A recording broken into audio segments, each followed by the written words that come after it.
Nádherné. Som taká viacej hrdá na seba. To si povedíš, že musíš mne vyzerať super.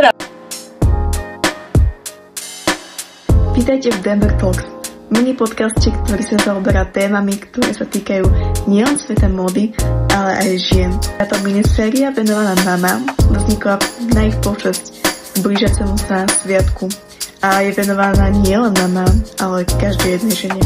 Prajem vám príjemné počúvanie. Zmenilo sa niečo v tvojom živote, odkedy si mama? Mi veľa. Hlavne, čo musím povedať, je, že menej spánku, to je asi prvé, čo mi hneď napadne. Viac lásky, jednoznačne. Viem, že máš tie deti, 1, 2, 3, to je jedno koľko, tak čím viac detí máš, tak tým viac lásky dostávaš. Ty máte v tom sa celý život vlastne mení. Bude to zrazu zodpovednosť, že ďalšieho človeka. Ale presne to, ako Ivka povedala, že hlavne tá láska. Takže plní ten život, plní inou láskou, ako sme teraz poznali. A zmenil sa tvoj pohľad na teba, ako na ženu? Myslíš výzor? Či sa vnímaš ináč ako žena, odkedy si mama? Ja musím za seba povedať, že ja som napríklad na seba tak a tomu som dokázala porodiť 2 deti.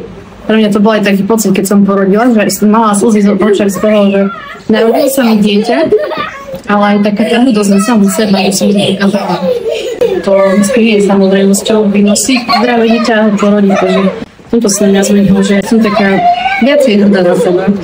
No aj to, že vieš aj to, že počatie v prvom rade, že nie samozrejme vynosiť dieťa zdravé a porodiť, ako hovoríš, že to je jedno s druhým, s tretím, hej, nasleduje. Tak toto a možno to šťastie, že mi sa akože telo, keď výzor, sa bavíme o výzore, že sa tak nezmenilo, našťastie, ale každá žena niečo na sebe rieši a aj pred pôrodom, keď nemáš deti, všetci si to poznáme a po pôrode si myslím, že ešte viac my ženy, tak dbáme na niektoré veci, že toto by som chcela zmeniť, toto by som chcela zmeniť, vlasy ti vypadávajú, čiže viac, akože to prežívam možno aj tými hormónmi, tak viac to tak prežívam, že som škaredá, nepočujem sa sama o sebe, vie, že pôjde to ešte o to horšie, som povedala. Aj na teba ešte pozerajú, že jak si sa zmenila a všetci sa pýtajú na to babetko a že málo, aspoň za seba hovorím, že mňa sa málo kedy presne opýtal, že ako sa ja cítim, hej, alebo že... Že na teba tú pozornosť neupriamujú. Áno, presne. Čiže vy ste si tak možno obe prijali, že viacej tej pozornosti aj voči vám, ako nie len voči matkám, aj voči ženám. Častokrát, aj ja mám taký pocit, aj veľa akože žien mi povedalo, že ako keby dali to dieťa, oni ako keby boli odsunuté na druhú koľaj. Podobný pocit aj vy?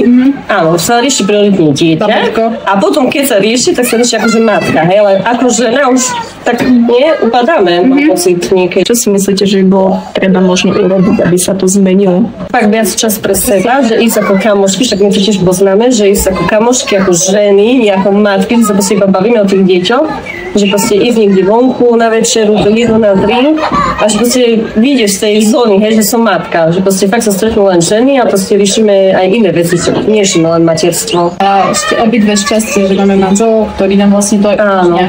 Áno. Tento má veľkú rolu aj nahradí tú ženu v niektorých veciach pri babetku, hej, ale postražiť minimálne jasné, že toto musí. A ako vnímate to hodnotenie, alebo dnes sa dosť o tom hovorí, že nemá sa chlap kvalifikovať ako tam, že má strážiť alebo pomôcť, ale že má mať rovnakú rolu alebo veľmi podobnú rolu tej partnerky v tom vzťahu. Podľa mňa nikdy nebude mať takú rovnakú rolu ako žena. Prečo to je tebe žene, matke prirodzenejšie starať sa o to dieťa, ako nehovorím vedia, je okúpať, dať jesť, ale sama viem podľa svojho manžela, že nie je taký, že zaplače malá, tak nevie hneď, že čo je. Už skôr vieš podľa toho plaču, že toto a toto sa deje. Čiže ja v tomto nemajú chlapi nejakú.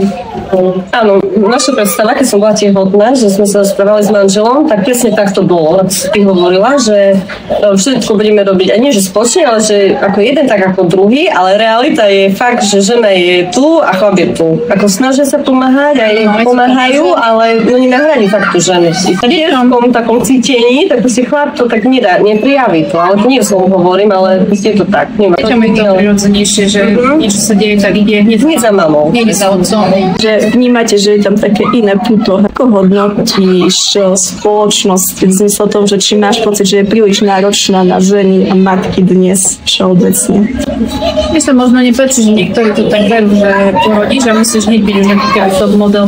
Nie je presne dané, aký je čas na to, aby sa vydala dokopy ako žena. A niekedy mám pocit, že vieš, prejde rok a na teba pozerajú, že no tak určite máš stále tie kilo navyše, že vyzeráš, že keby stále si bola po porode, že tak veľmi hodnotíme to fyzične, ale to nie je len máte po porodoch, ale celkovo. Ten výsud je taká, nie? Priorita v tej spoločnosti, že to si porodíš a musíš vyzerať super a byť vyspatá, že nechmúj pod očami masné vlasy, ale tak to tak nefunguje, no. Opačný problém, že Ivka má to šťastie, že má super postavu po porode, ale ja som... Nie je super. Ja som z tých... Máme čo bolšovať. Ale Som z tých typov žien, ktoré vlastne potrebujú mákať na sebe, aby sa niekde dostali. Ale aj v tom sa učím seba láske, že už to nebude nikdy ako keď som mala 20 rokov, že prijať seba samú aj takú, aká som teraz. Takže vás ako osobnostnú obetu, tak sa na to pozrieš, že máte pocit, že ste sa posunuli niekam dopredu ako osobnosť.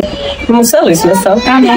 Osobuješ nie len za seba, aj za partnera, ale už za tie deti. A keby ste sa pozreli 10 rokov späť, že zase máš možnosť sa rozhodnúť, ako si naľuňakuješ svoj život a vieš, čo ťa čaká. Robili by ste niečo iné? Nie. Ja by som to presne tak urobila. Asi nie, lebo tak ako sme to chceli, tak Bohu, hej, to vyšlo na šťastie. Dnes veľmi veľa žien odsúva to materstvo a skrz to, že si chce všetko tak ako keby stihnúť zažiť, že či nemáte nejaký taký ten deficit v tom. Ja som sa zamýšľala nad tým, že ten istý vek a počet detí, tu stále hovorím, že keby sme chceli ďalšie babetko, tak vek už mňa nepustí, že by som sa cítila stará na to ďalšie dieťa.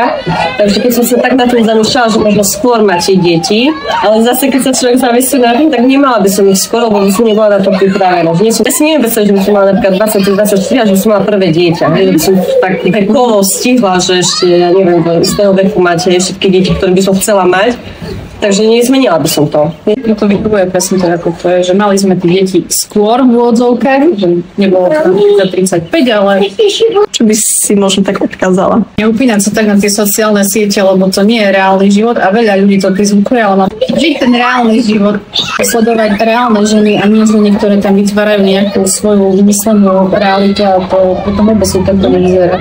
Dobre sa každý sám nad sebou zamyslí, že čo chceš od toho života, však niekto chce budovať kariéru, niekto rodinu, deti, hej, že vedieť, že sám za seba si vieš povedať, že čo chceš od života a nie prispôsobovať sa presne, že teraz je in mať 25-ke dieťa alebo rodinu, alebo riešiť kariéru, že proste každý by mal podať seba. Ako hovorí, že nie, že je teraz moderné na sociálnej sieti, tak teraz ideme všetci to. Ja si toto by som povedala, že nie, každý za seba si pope svoj život. A keby ste sa... Áno? Čo je, mamka moja? Čo, máš kolienko? Au. Veľmi ťa bolí. Tak poď ku mne, ti ho pofúkam.